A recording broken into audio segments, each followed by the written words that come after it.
Alright, welcome back to the second half of this video. It was just a little too long to put it all into one. And we've only got one boss left, plus Adam at the very end of everything. And I think the Pick of Chastity has been doing pretty well for me so far, so let's stick with it. Even though we're fighting against a boss that can't really be stunned.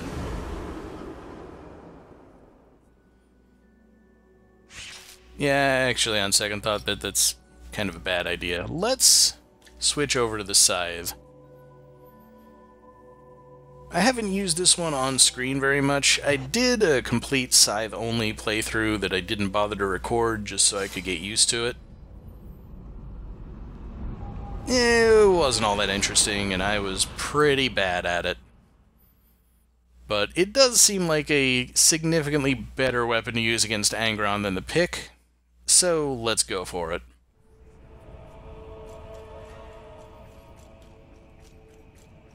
At the very least, you'll get to see what the Scythe can really do when I'm not just getting used to it myself.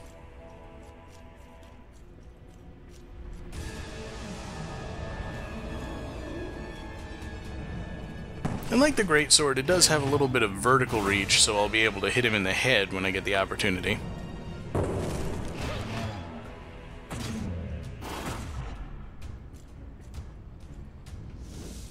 Getting some surprisingly good damage early in the fight, which is really nice. Getting smacked, not nearly so nice.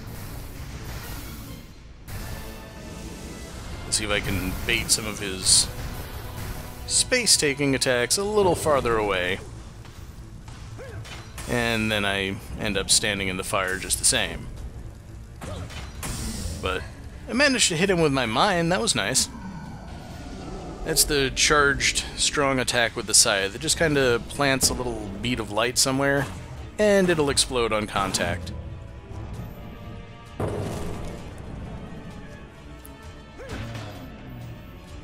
Getting a little damage on his hands as he winds down from each attack. Can be effective, but it's really hard to do, and puts you at very, very high risk of getting hit by a follow-up attack. So you probably won't see me do it all that much. Managed to hit his gauntlet with one of his own swords. That was really nice. And my exhaustion made me miss a very, very good window of opportunity. I got knocked off the ledge and right back onto it. That was a Daniel Darby move if I've ever seen one. Or was it Terrence who was the gamer? I'll never remember the difference between the two of them.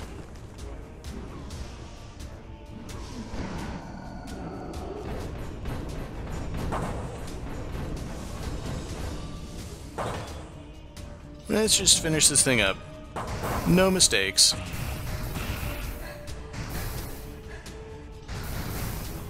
I was willing to take a little damage from his explodey guys to do some damage in that attack pattern, and strangely enough, he just missed completely.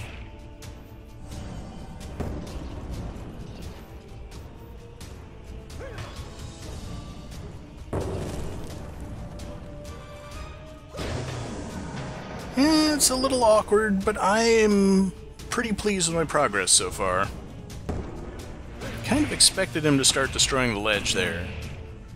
Very surprised that he didn't. Now he's going for it. I don't need to run nearly this far away, I don't think. He only breaks a tiny part of the ledge on that attempt, but I don't know if I'd still take damage even if I'm on the part that's not falling.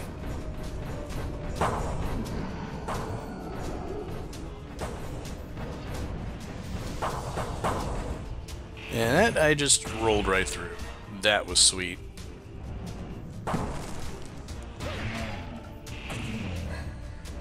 And as usual on what I expect to be a winning attempt, he lets me get his health way down before he finally pushes me back to the far end of the ledge. So I don't really have a whole lot that I need to do at this point. Just gotta cope with the tiny amount of space I've got. Let the fireballs land in exactly the worst place. And let him throw 2 sets out there. Go for an attack on his head, which probably is actually a bad idea at this point in the fight. I'm pretty sure that attacking his hands does much more damage than hitting his helmet. I'd really like to play around with it sometime and see if I can just take his helmet off during the fight. It'll be a good chance to try it out in the Illusion Challenge, I suppose. But for now, we're nearly done. Just gotta not screw up completely.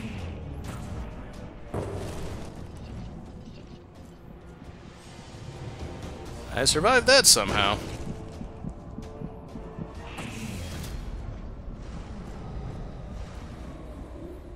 Alright, it was probably about as far from pretty as it gets, but it worked.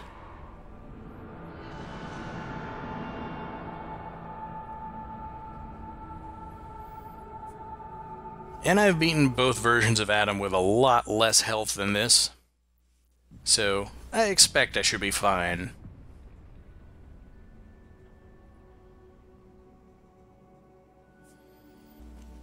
On the other hand, one last thing occurred to me about Modic, so I'm gonna put off fighting Adam for a bit and go up against the chicken one more time.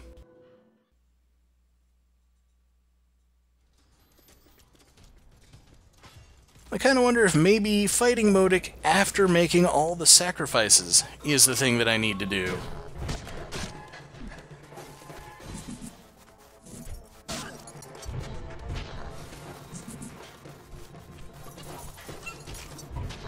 The fight doesn't really get any more interesting if you go at it with no abilities.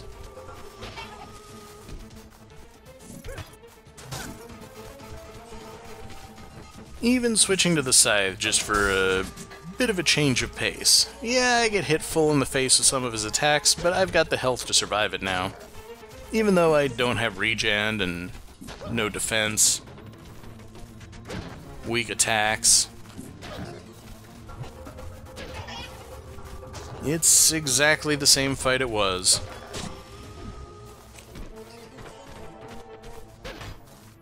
I can't say I'm good at it, but I can say it's hardly a threat at this point.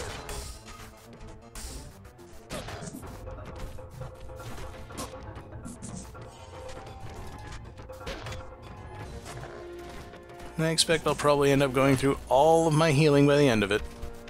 Well, there's this new move. Butt bounce. Just kinda bounces his way across the cage. So unimpressive I didn't even slow down the video for it. Yeah, he's no more difficult with no abilities.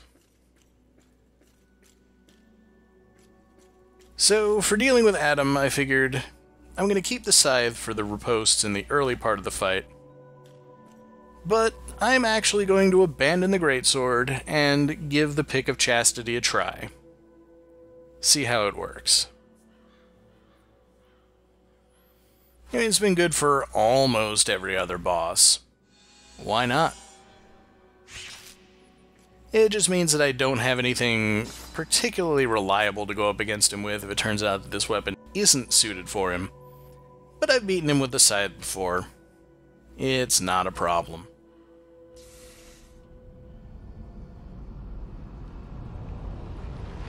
And interestingly, you can see the stones with the weapons on them right through the portal. I still don't know what the significance of the portal is, honestly. If you can still see stuff right through it that should be in this world and not that one.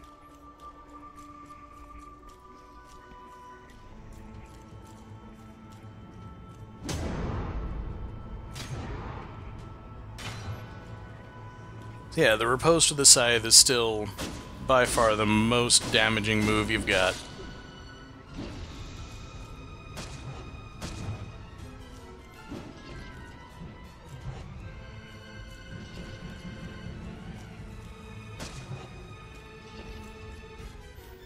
And I suppose when he's not attacking me, I could switch weapons, but I need to be ready for that parry. And if I've got the pick equipped when I do it, I'm just wasting the opportunity. Now it's time to switch weapons, and I was kinda hoping I could knock him out of the weapon switching animation. Nothing doing. And to nobody's surprise, he can parry that attack too.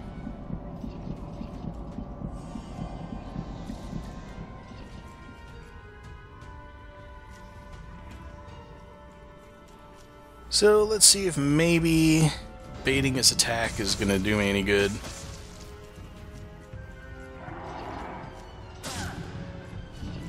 And the real problem with the pick is it's kinda weak with individual attacks. Really good if you can get in lots of attacks, but against this opponent you really can't.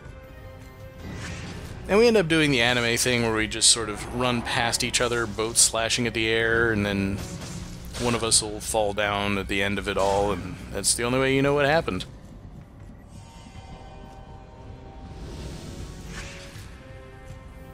Surprisingly, that's actually probably the best strategy by far. You know, you don't want to actually come at him head on, you want to sort of slide past him. But this is the most important part of the fight here. As you notice, he has put the flame buff on his sword. And as he was about to set his armor to explode every so many seconds, I actually knocked him out of that animation with the Pick of Chastity. So his armor will never explode. He's never going to try to reapply that buff. It just doesn't exist. And for any other flaws that this weapon may have in this fight, that's by far the most important part. Just not having to deal with explosions, not having to time my attacks perfectly.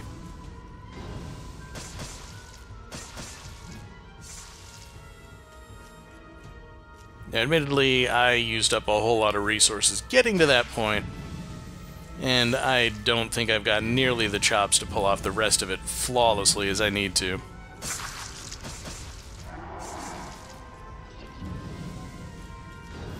And granted, this may be the easiest part of the fight most of the time, but that doesn't make it easy, just easier.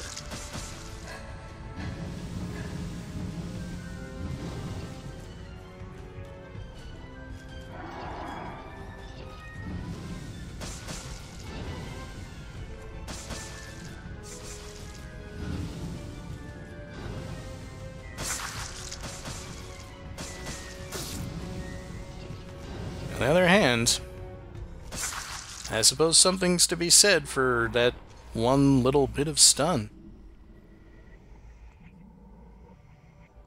Don't think I've ever gone lossless against Adam.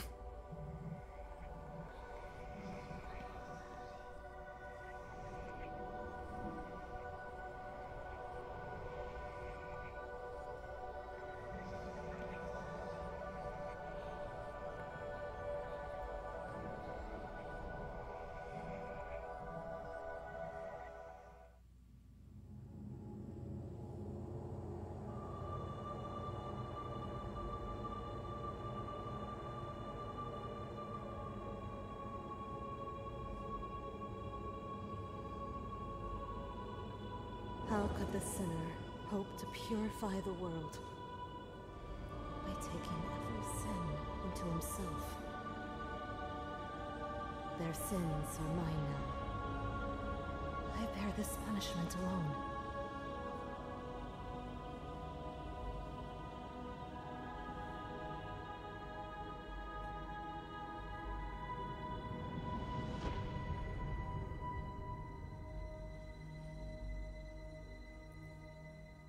So, there you have it, I think. That's most of the new content that shows up in the update.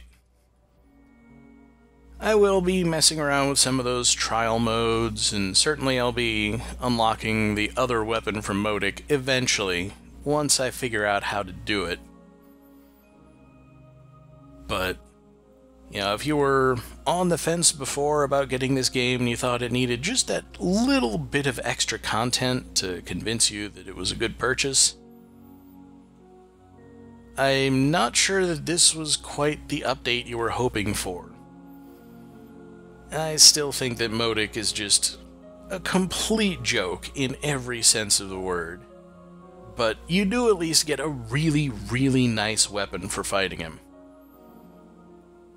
I do actually think it's probably worth going through and playing the game again with the Pick of Chastity, just to try it out and see how it fares against the bosses I didn't really use it against. Meanwhile, we'll give the Illusion Challenge a go. See what happens. Maybe beating Modik in the Illusion Challenge is what I need to do.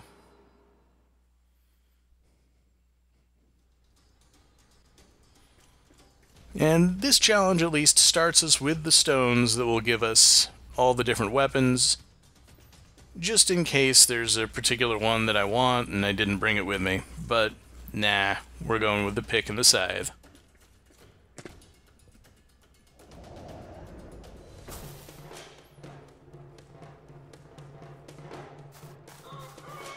So the Illusion Challenge actually gives us an on-screen timer. So naturally the challenge is beat the boss in as little time as possible. And I'm not sure that any of the other stats really have any relevance.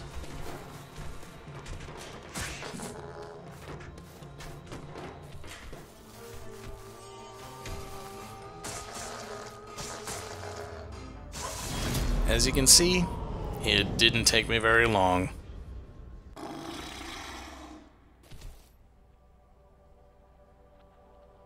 But it is at least a neat way to show how powerful the weapons are relative to each other, so I might play around with it in the future. Otherwise, I'll see you next time.